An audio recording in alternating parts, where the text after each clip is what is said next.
Rachel Johnson had been working the night shift at St. Mary's Hospital for 25 years. She had seen thousands of patients, saved thousands of lives.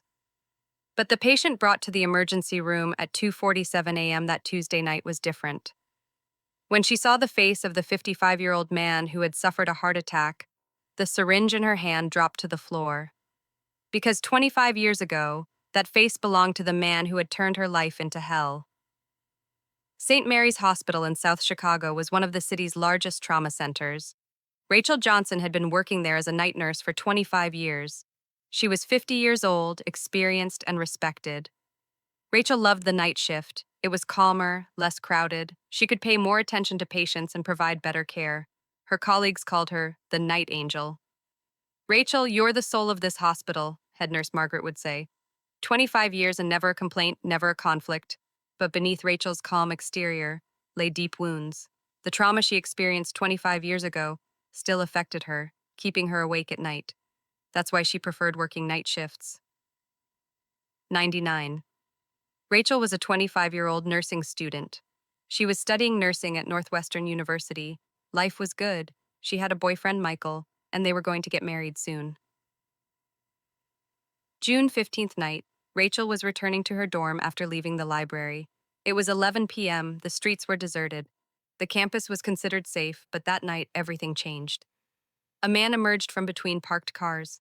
David Thompson, 30 years old, a repairman working around campus. He had been following Rachel for weeks. "Hey, beautiful, wait a minute," he called out.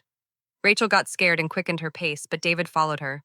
"Stop, I'm talking to you." David caught Rachel. He dragged her to the deserted part of campus. Rachel screamed, but no one heard. That night, Rachel's life was shattered. David assaulted her, raped her, beat her, and left her half dead. Security guards found Rachel in the morning. She was taken to the hospital. Her physical wounds healed, but her emotional wounds never closed. Police caught David. He was tried in court, but only received 8 years in prison. Rachel was disappointed in her search for justice. "Only 8 years?" she had cried. "He destroyed my life." But that was the system. David would be out in 8 years, free. Rachel graduated from university but struggled greatly. She was diagnosed with PTSD, underwent therapy, used antidepressants. Michael tried to support her, but their relationship couldn't survive. "You're not the old Rachel anymore," he said when leaving. Rachel was left alone, but she had wanted to be a nurse since childhood. She couldn't abandon this dream. "Helping other people will heal me," she thought. In 2000, she started working at St. Mary's. The first years were difficult, but gradually she pulled herself together. Rachel had devoted herself to her work. She loved her patients dearly, caring for them like a mother. She especially chose to work night shifts because she couldn't sleep at night. Over 25 years, she saw thousands of patients. Heart attacks, accidents, births, deaths. She faced every kind of medical situation. Her colleagues had great respect for her. She mentored young nurses. "Rachel, how do you stay so calm?" they would ask. "Experience," Rachel would say. But the real reason was different. After that trauma, nothing affected her as much as before. Meanwhile, David Thompson had been released from prison in 2007. Due to good behavior, he served 6 of his 8 years. After release, he moved to another city and married a woman named Jessica.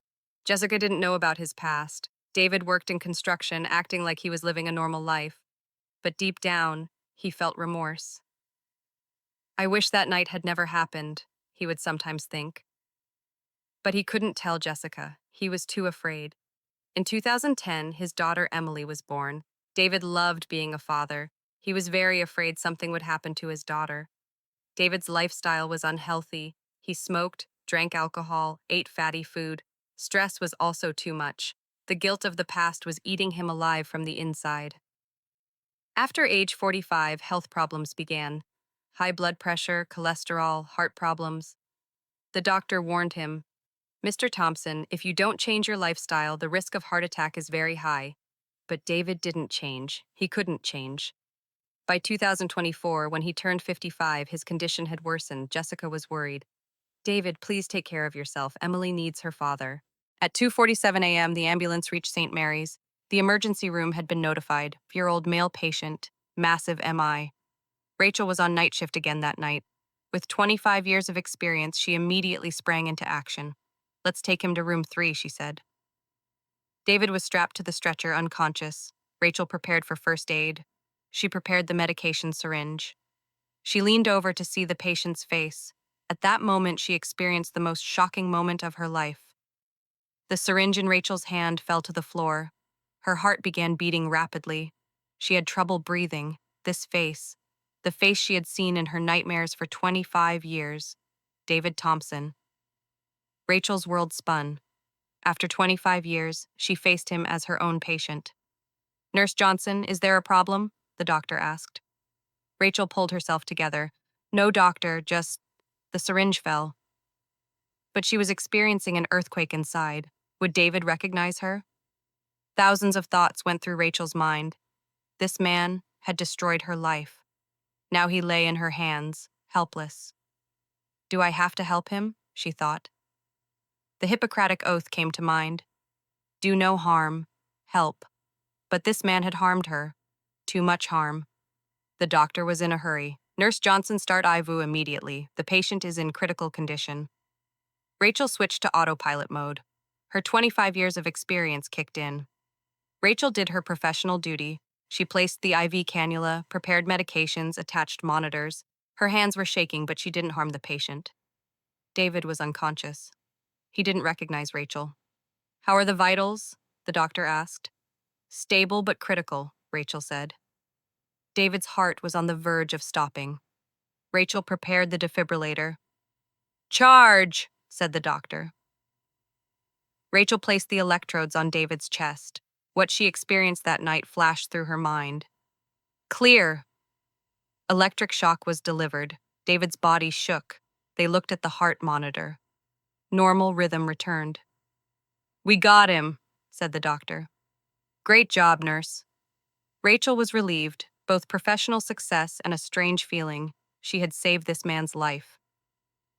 David was taken to intensive care. Rachel didn't work there but followed his condition. 2 days later, David began to recover. He became conscious. David's wife, Jessica, was waiting at the hospital. Rachel saw her in the corridor, a young, beautiful woman, unaware of anything. Nurse, how is my husband? Jessica asked. He's recovering, Rachel said. He's a lucky man. Thank God. I'm Jessica Thompson. Thank you so much. Rachel's heart ached. Didn't this innocent woman know her husband's past?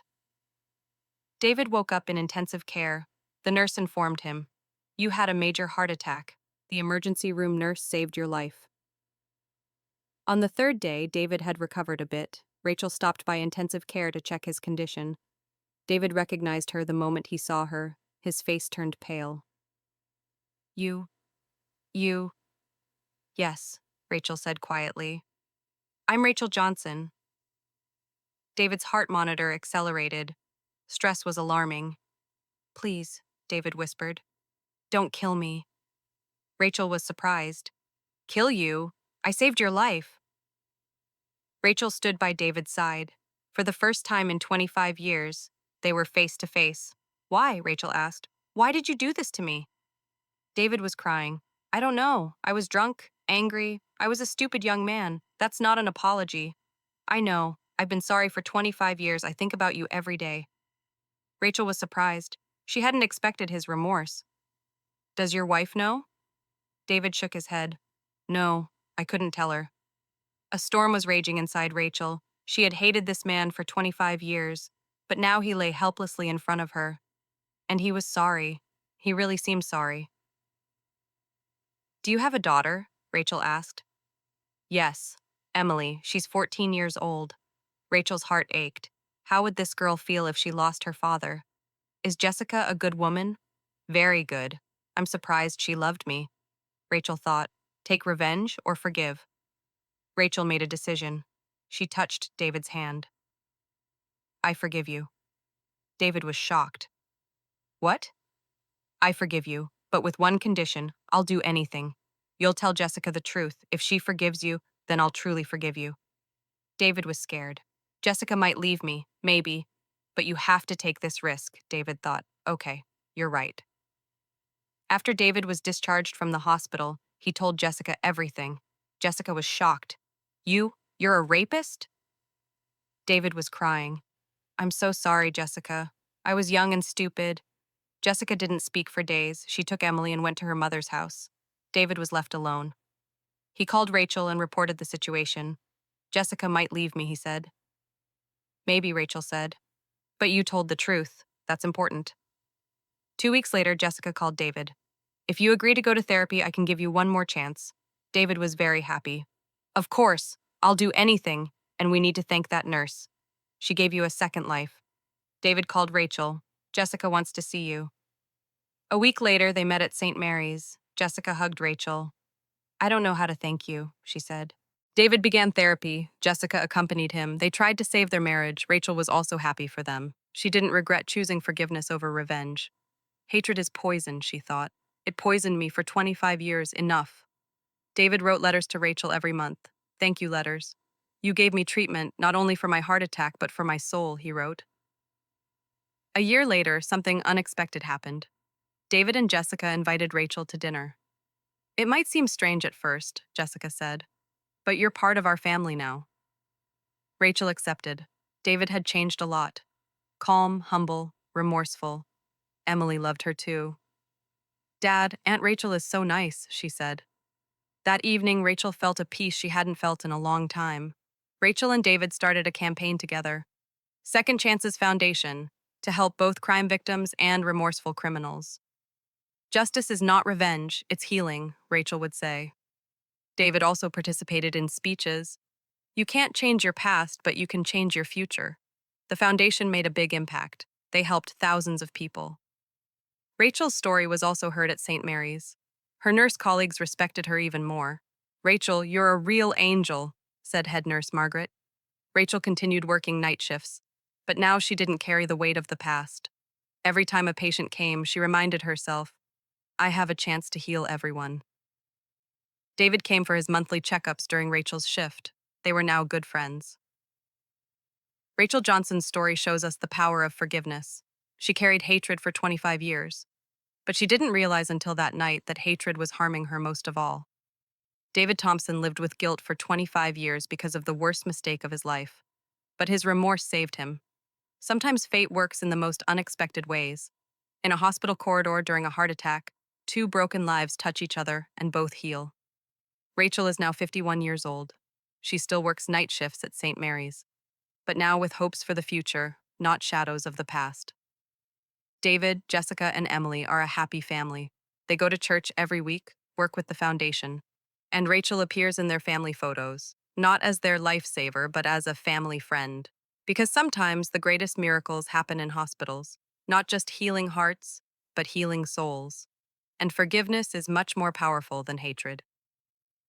Don't forget to subscribe to our channel for life's most touching true stories, because sometimes the darkest nights lead to the most beautiful dawns. Until our next video,